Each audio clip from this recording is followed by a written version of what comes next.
Okay, now I'm going to move on to exercise number 2. This is from practice set 7F1. This is the last one I'll do from this set. I want to go ahead and give you a couple from the other sets here. So SF2, and I think there's an 7F2, and I believe there's a 7F3. So I am going to just work this one out for you. I think we've seen one where they are logically equivalent. Here we're going to see they're not logically equivalent. So this is problem number 2. It says P and Q, right? I'm supposed to compare that to not P or not Q. I haven't done the truth table yet, but if you just look at this, this is they're both true. This one says one of them is false. Those can't be equivalent, so we know how this is going to come out. But let's go ahead and do the truth table and prove it and make sure we get it right. I have 2 statements here, P and Q. So now I'm going to need 4 rows. Right? I'm going to fill that in. True, true, false, false, true, false, true, false.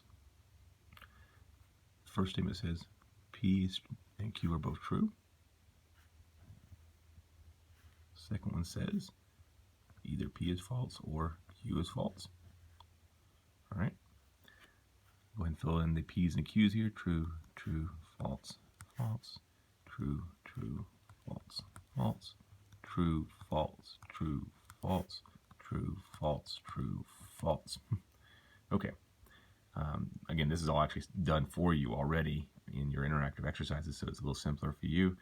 You just need to fill in the values for, in this case, the conjunction, or the dot, over here the tildes, and then the main operator, the disjunction. So let's just go through it.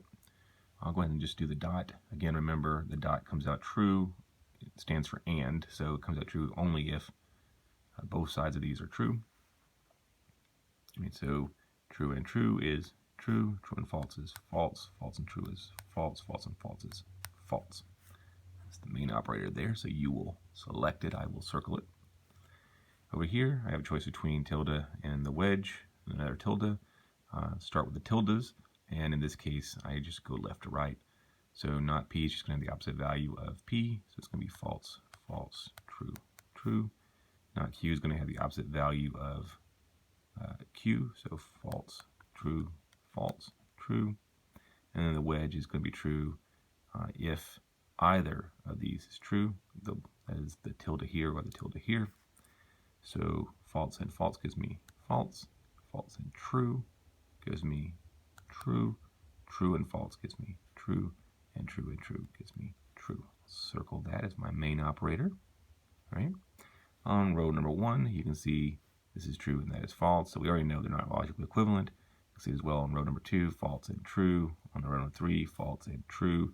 And row number 4, false and true. So these actually have opposite values all the way down. And so, as we'll see later on, there's a special name for that, but right now we just need to call that not logically equivalent, right? So they are not, again, I'll just abbreviate, not logically equivalent. Okay, and that makes sense. Again, one of these says that both these statements are true. The other one says one of these statements must be false. So surely they're going to have opposite truth values. And there's the truth table. Hope that helps.